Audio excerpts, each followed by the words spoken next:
I thought babysitting my quiet nephew would be easy, until he dug secret and whispered the words that made my heart stop. The fall sun filtered through the golden leaves outside my window as I finished shading the last segment of a pet portrait commission. Working from home had its perks, especially when your office doubled as a quiet corner in your cozy Georgia bungalow.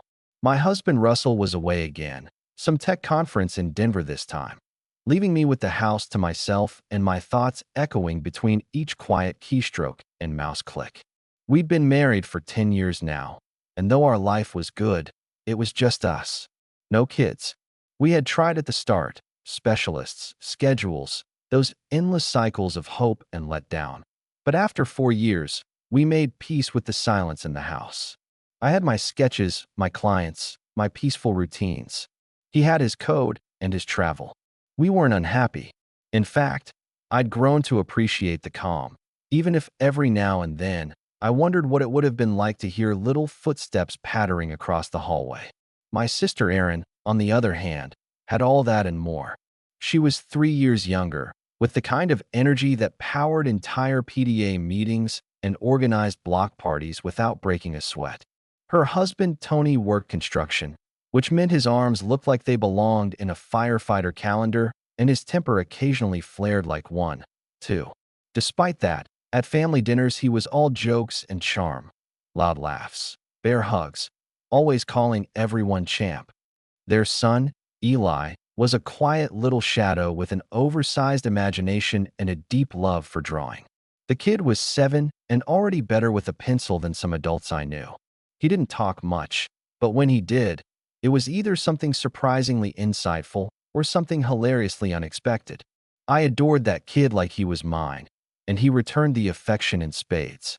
Whenever he visited, he would crawl up beside me on the couch with his sketchbook and say, "Auntie Meg, look what I made." Russell got along with him great, too. They'd play video games for hours or throw the ball around in the yard until it got too dark to see. It was one of those rare dynamics where everyone fit together without effort. And even if I didn't have children of my own, Eli's visits filled a part of my life that otherwise would have stayed quiet. That Saturday morning started off like every other. Russell had flown out the day before, so it was just me, coffee, and my latest client design. Outside, the hum of a neighbor's lawnmower drifted in through the screen door, mixed with the faint rustle of wind through the trees. It was the kind of morning you only notice when you're truly alone, when everything seems suspended in a moment of perfect stillness. At around 10, my phone rang from the kitchen. Erin's name blinked across the screen, which was a little unusual. She wasn't one for random weekend calls, especially not before lunch. I answered, already bracing for something unexpected. "Meg, hey." "Morning." Her voice had that breathless, too cheerful edge to it that she only got when something was off. "Morning," I said, cautious. "What's going on?" "So, Tony kind of had this spontaneous idea," she said, dragging out her words like they might trip her up if she let them go too fast. "He wants to take a quick trip to Charleston. Just the two of us. Like today." I blinked. "Today? As in, this afternoon?" "Yeah, I know it's sudden, but he's been really stressed from work. Said he needed to unwind. Just us, some nice food by the river walk. Maybe even a fancy hotel stay." There was something in her tone, an undercurrent of nervousness that didn't match the words. But I didn't press. "Not yet." "Okay, that sounds great for you guys. But what about Eli?" "That's actually what I'm calling about," she said, her voice shifting from casual to pleading. "Would you mind taking him overnight? Just until tomorrow evening? We'd be back by dinner time Monday." I glanced over at the stack of sketches and client notes I'd planned to finalize that night. The deadline was tight, but not immovable. Still, this was sudden, and Russell wasn't home. "Russell's in Denver," I said. "Are you sure Eli will be okay with just me?" "He'll love it," she said quickly. "Honestly, I think he'd be thrilled. You know how much he adores you. And he's no trouble at all. He'll probably just read or draw." There was a pause. I could hear the faint sound of drawers opening, maybe the clink of travel toiletries being tossed into a bag. "All right," I finally said. "What time should I come by?" "One would be amazing. We want to leave by 2 at the latest."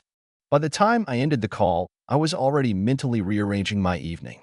I packed up my laptop and charger, along with the paperwork I needed, knowing I'd probably have to work late after Eli went to bed. But that was fine. It wasn't like I'd have any distractions. Or so I thought. I pulled into Erin's neighborhood at exactly 12:55. The street was lined with manicured lawns and American flags fluttering above porches. Her house looked just like all the others, 2 stories, gray siding, flower beds that were always better kept than mine. As soon as I parked, the front door swung open and she stepped out with a small suitcase. Tony followed with a duffel bag slung over his shoulder. "Megan, thank you so much," Erin said, rushing over and kissing my cheek. "Seriously, I owe you big time." Tony grinned and offered a quick, "Appreciate it, Meg. We'll owe you dinner next time." "No worries. You guys go enjoy yourselves." "Eli's inside watching cartoons," Erin said, turning to go. "His cereal's in the pantry, and there's stuff in the fridge for dinner. He goes to bed around 9. Just remind him to brush his teeth." "Got it," I said. They were down the street and out of sight in under 5 minutes. When I stepped into the living room, Eli looked up from the couch and broke into a grin. "Auntie Meg, Mom and Dad went on a trip." "They sure did. And we're going to have a fun night, aren't we?" He nodded enthusiastically. "Can we make pizza?" "Absolutely," I said. "We'll be master chefs by dinner time." He scooted over and I sat beside him, watching the cartoon for a while, soaking in the calm. The smell of the house, the soft light through the curtains, Eli's quiet laughter, it all felt simple and sweet. At that moment, I had no idea just how far from simple things we're about to get. That evening, Eli and I turned the kitchen into a mess of flour, shredded cheese, and laughter.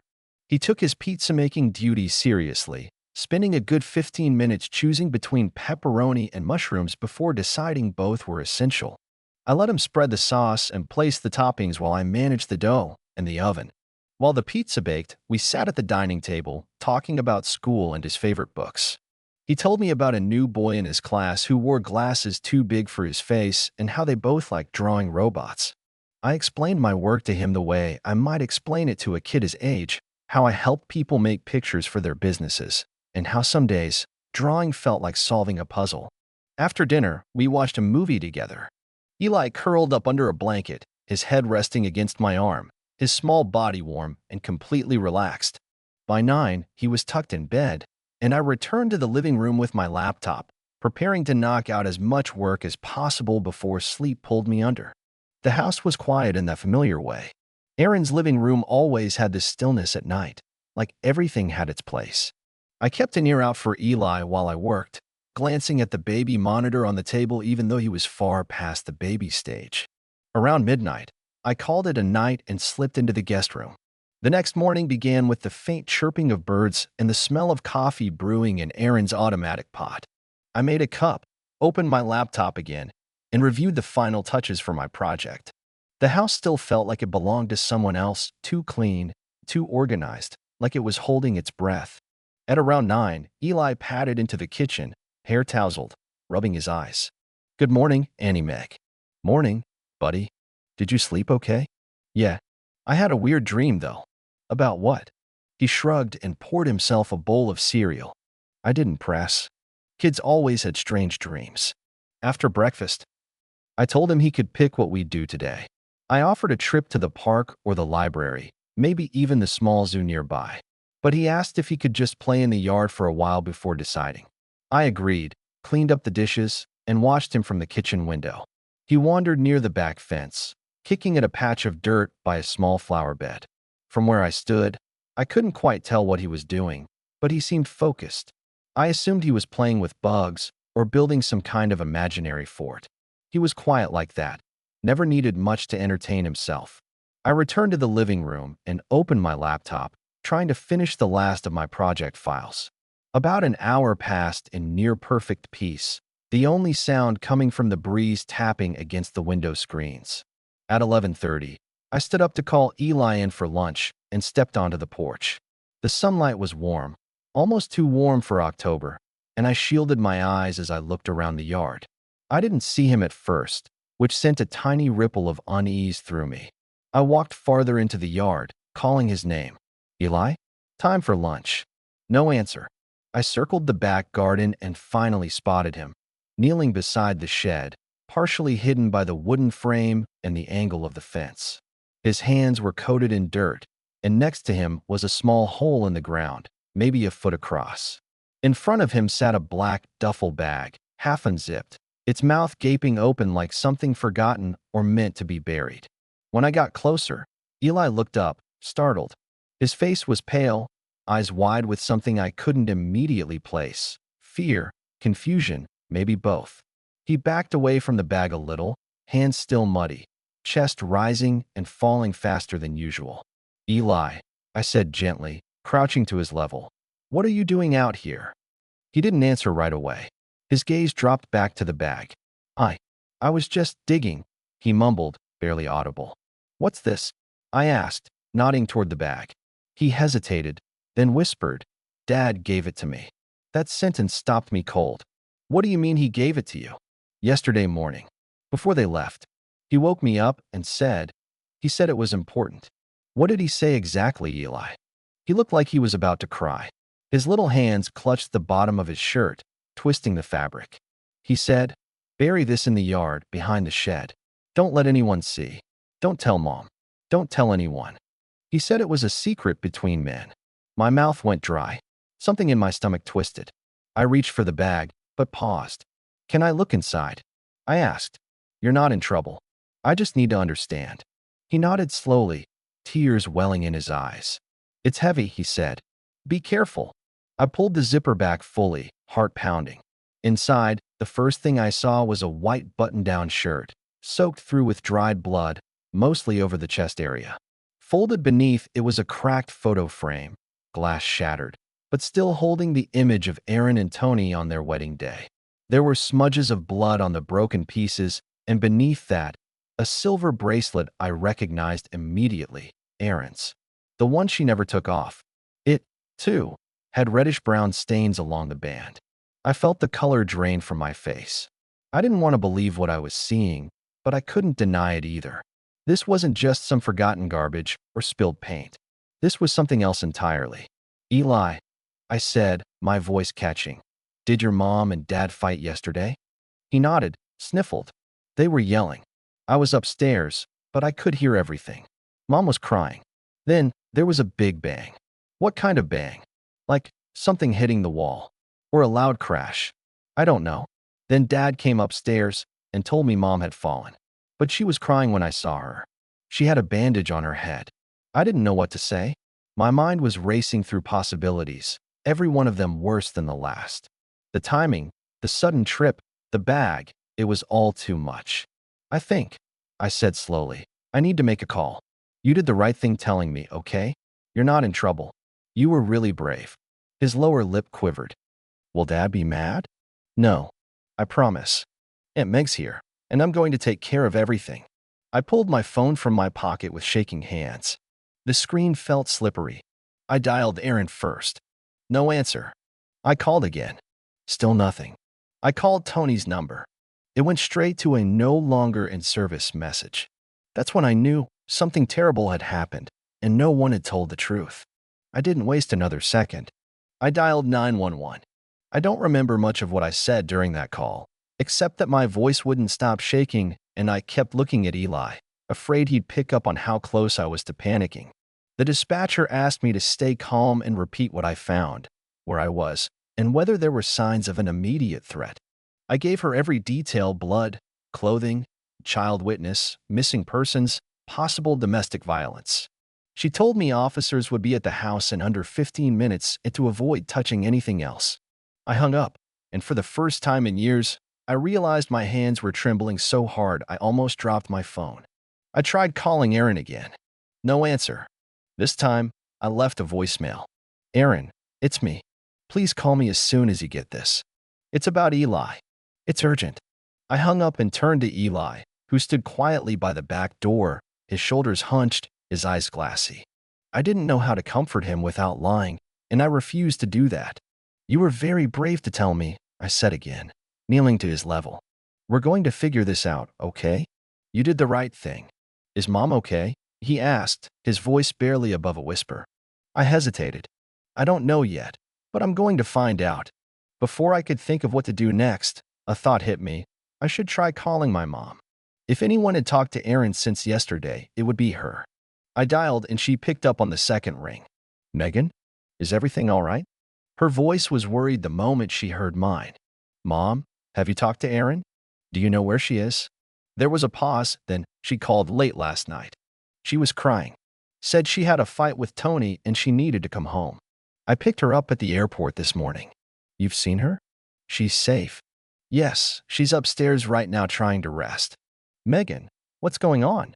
I exhaled so hard it felt like someone had punched me in the chest. Thank God. But the relief didn't last long. If Erin had flown out early this morning, where the hell was Tony? And why had she left Eli behind without saying anything? Mom, I said, my voice dropping, I found a bag in the yard. Eli showed it to me.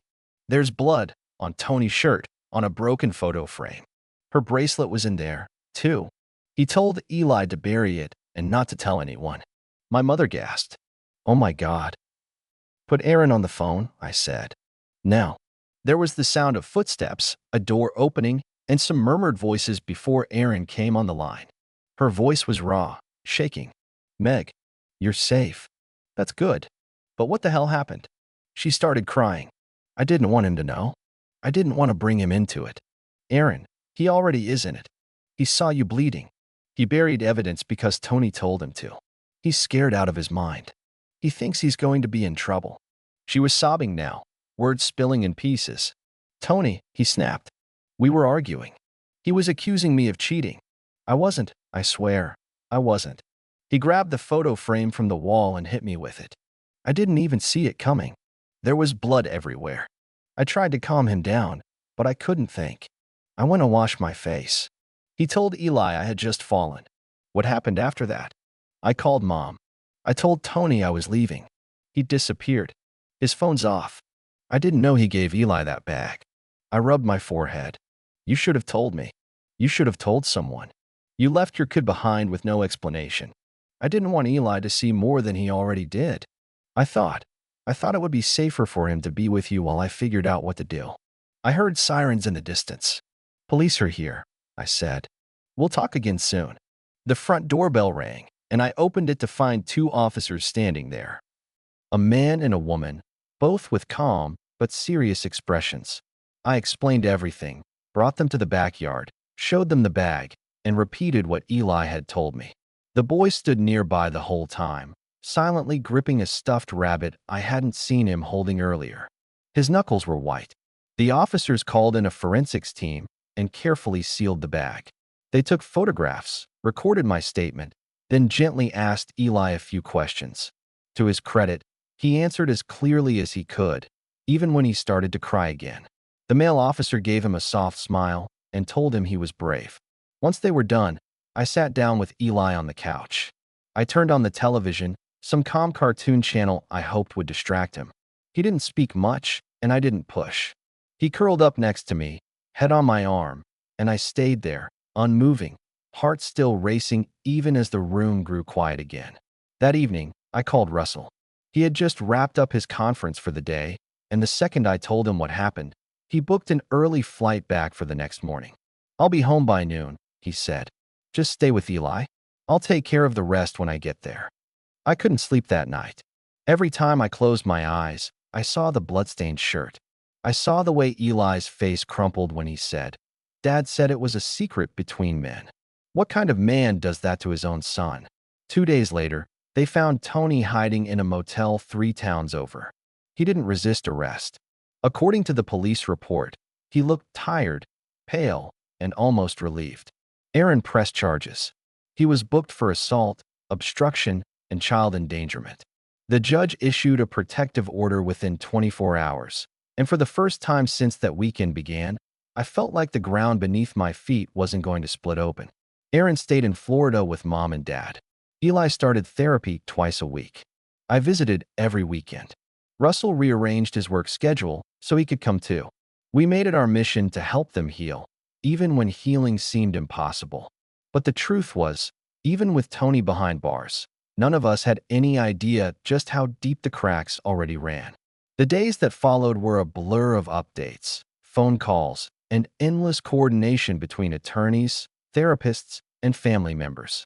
Erin stayed in Miami with our parents, too shaken to return to her own house. Eli didn't ask many questions about where his father had gone, but the look in his eyes made it clear he knew more than he could process. His nightmares began immediately, and they didn't fade easily. Sometimes he would cry out in the middle of the night, sometimes just sit silently at the breakfast table, not touching his food.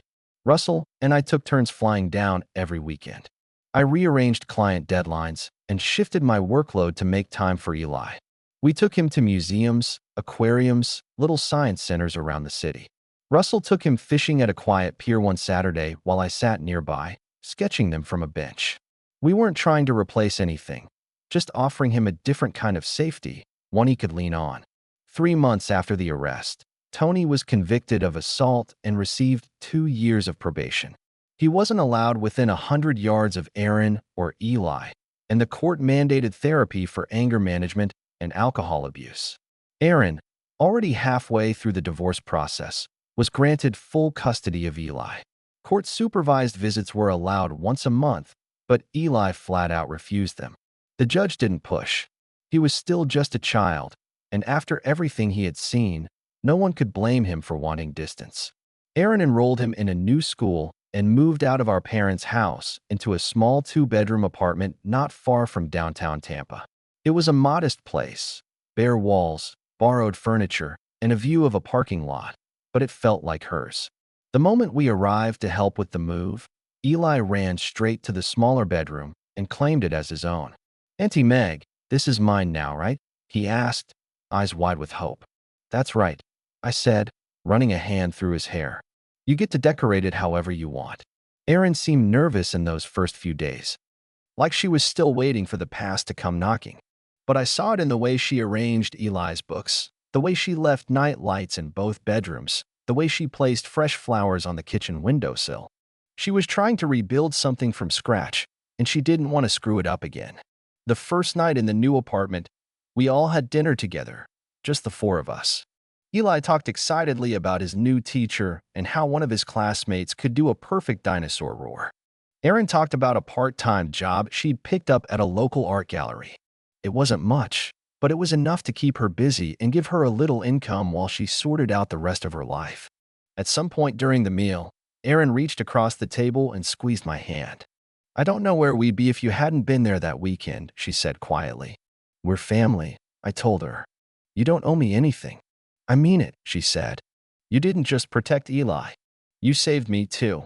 That was the first time in a long while that she looked like herself again. Over the next year, things slowly began to settle. Eli made friends at his new school and joined an after-school art club. His drawings changed, too.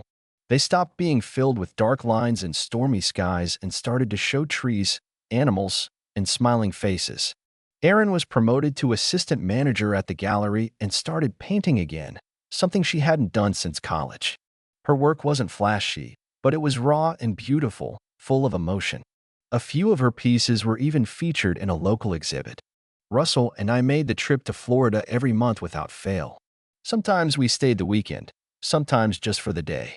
Eli became a permanent part of our world, even if we didn't share the same roof. I couldn't count how many times I'd opened my front door to find a package from him, little sketches, handwritten notes, even one paper airplane that said, "Come fly here soon." One afternoon in early summer, he called me out of the blue. "Auntie Meg, can I come stay with you for summer vacation?" he asked, barely pausing for breath. "Of course," I said, laughing. "We'd love that." Uncle Russ is already excited. When they arrived, we took 2 weeks off work and did everything we'd promised. We went hiking in Tallulah Gorge, took a road trip to a national park, and even tried camping for the first time. Eli was fascinated by the stars and asked 1,000 questions about constellations, galaxies, and whether aliens like pizza. On the last night of the trip, we lay on our backs in the tent, flashlights flickering on the ceiling. He turned to me and said, "We're a real family, right?" I nodded, trying to hold back tears. "That's exactly what we are." Back in Florida, Erin started talking about buying a small house of her own. Nothing fancy, just something that felt permanent. She asked if I'd help her choose furniture. We walked through showrooms and browsed second-hand stores, laughing at the terrible couches and clashing color schemes. Every time Eli saw something blue, he'd say, "That's my favorite," and Aaron would smile like the sound of his voice was enough to get her through the day. It wasn't a perfect life, not by a long shot. Eli still had nightmares sometimes. Aaron still checked the locks twice before bed. And I still found myself holding my breath whenever my phone rang late at night. But we were building something new, something stronger than what had come before. We'd survived the worst. Or at least, we thought we had. The second summer after everything fell apart, Eli turned 10. He had grown taller, more confident, and his face had started to lose its baby roundness. His grades were solid, his friendship steady, and he was still seeing his therapist regularly, though the sessions had become lighter, more about moving forward than looking back. Erin's life had stabilized too. She was now managing the gallery full-time, and her paintings were gaining attention at small exhibits and online. The woman who once trembled at every unexpected knock now answered the door with a paintbrush still tucked behind her ear. When summer break came around, Eli begged to spend another stretch with us in Georgia. Erin didn't hesitate. She knew by now that time with me and Russell was good for him. That year, we planned a more relaxed visit. Less driving, more board games, art projects, and backyard bonfires. On the third night, after marshmallows and ghost stories, Eli and I sat on the back porch, listening to cicadas and watching fireflies blink along the fence line. He was quiet for a long time, eyes fixed on the dark shape of the garden shed. I thought maybe he was just tired, but then he spoke, soft, careful. "Auntie Meg, do you remember that bag I dug up?" I felt my entire body tense, though I forced my voice to stay calm. "Of course I do." "What?" He didn't answer immediately. He took a long sip from his juice and stared down at the porch floorboards, his bare feet swinging slightly. "There was something else in it," he said finally, almost like he wasn't sure if he should say it. "Something I didn't show you." My breath caught, but I kept my tone even. "What was it, Eli?" "I didn't understand it back then," he said, voice tight. "But I do now." He reached into his backpack and pulled out a folded piece of paper. The edges were worn and soft, like he'd looked at it too many times to count. I unfolded it and found a drawing, done in crayon and pencil. At first glance, it looked like a normal kid's sketch, two people standing in a room. But the details stopped me cold. The taller figure was holding a picture frame. The smaller one, clearly his mother, was facing him, but her hands were raised, like she was the one swinging. "I drew it the day it happened," Eli said. "I saw more than I told you." My heart thudded against my ribs as I looked at the lines. The scene was unmistakable. Erin wasn't the one being hit. She was the one doing the hitting. "I think Mom hit him first," Eli whispered. "She was so angry. I think she snapped." I stared at the paper, my thoughts spiraling. My memories of Erin crying on the phone, of her telling me Tony had attacked her, of how terrified she'd sounded. And now this possibility that everything had been far more complicated. "Did your dad say anything about what happened?" I asked carefully, folding the drawing with trembling fingers. "He told me it was a mistake," Eli said. "He said it got out of control, and he didn't want anyone to get hurt worse." I didn't know what to say. For a long time, I just sat there, my hand still gripping the folded paper. In all these months, I had only ever seen Erin as the victim, fleeing, scared, bleeding. I had never allowed myself to consider that maybe, just maybe, there had been more to the story. That night, after Eli fell asleep, I sat in the kitchen and stared at the drawing again under the overhead light. The angles, the expressions, the broken glass on the floor, he had captured it all in unnerving detail. He must have watched from the stairs or from the edge of a doorway. He'd remembered everything, and he'd kept it to himself. The next morning, I confronted Erin over the phone. I didn't yell, didn't accuse, just told her what Eli had shown me. There was silence for a long time. Then she said, "I don't remember who struck first." "Eli does," I said, "and he remembers you were holding the frame." Her voice cracked. It wasn't just about that moment. He'd been pushing me for months, calling me names, accusing me of things, tracking my phone, going through my stuff. I felt like I was trapped in that house. "I'm not saying he wasn't wrong," I replied. "I'm just saying the story isn't as clear as we thought." She didn't speak for a long time. Then she whispered, "I didn't mean to hurt him. I just wanted him to stop." I believed her. But I also understood something in that moment. Erin had rewritten the story in her mind, made herself the victim completely, because the truth was Messier. Because the truth required her to admit that she'd lost control, even just once. And that moment had changed all their lives. I never told the police. It was too late now, and there was no way to know for certain how it had played out. But I did tell Erin that Eli needed more honesty. He had carried the memory of that day alone, protecting her, trying to make sense of it. 2 months later, she told him everything. Not just about the fight, but about the way fear had twisted her judgment. About how much she regretted staying silent and how sorry she was for making him carry the weight of her choices. He didn't forgive her right away, but he didn't run from her either. When I visited them that fall, I found Eli's drawing framed on a shelf in his room. Not hidden, not forgotten, just there. A piece of the past he wasn't afraid to look at anymore. And I understood then that healing doesn't mean forgetting. It means facing the truth, no matter how dark or complicated. It means letting people be human, even when they fail. Even when the story they told isn't the whole story. We never spoke of the bag again. But every time I walk past the garden shed, I think about what stayed buried and what didn't. Because some things come back, not to haunt you, but to remind you that the past doesn't just vanish. It leaves echoes. And sometimes, those echoes are the only honest thing left.